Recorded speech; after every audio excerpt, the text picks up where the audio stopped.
how I color grade my videos using the FX3 S-Log3 with Phantom LUTs. In the triple dot here, turn on display qualifier focus. That's gonna be very, very important to adjust the white balance. And then after this, I go to vector scope, and then in the settings, I turn on show skin tone indicator, because that's the perfect line for our skin tones. From there, we're gonna go to the node and option S, we're gonna create 3 nodes. One, I'm gonna right click, node label. This is gonna be white balance, contrast, LUT. I start with the LUT. My LUT that I use, that's the favorite one, is this Eastman RM from A7S3. Gives me a very rich orange. Contrast second. In this area, color wheels is my favorite one. I'm gonna go for the gain, which is the highlight, bring it down.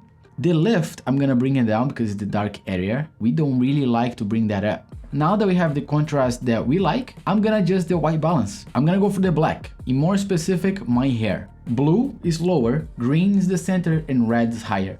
So that is a lot of red. I'm gonna introduce a little bit more of blue to compensate that. Because this is the dark area, we're gonna go on the lift. And I'm just gonna bring this blue. I'm not gonna go here in the temperature because I don't want to apply to the whole RGB. I'm just gonna be very specific. Just bring it 1, 2.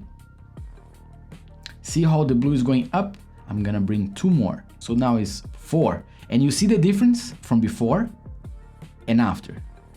Just adjusting the dark area from the white balance. We can go and adjust the skin tones. I like to use the curves.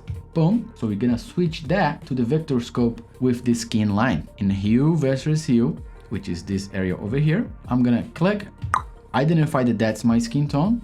I'm just gonna introduce a little bit up, but that's it. Not much. I'm not gonna go very deep on this, but I'm gonna create a video as well, which is gonna be very helpful. So subscribe for that. Now let's see the difference before and after again. Looks pretty good to me. Let's say we wanna save this. Go to gallery.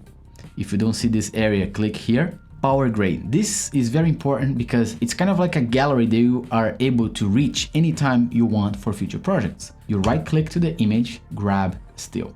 If I reset everything, I can just go double click.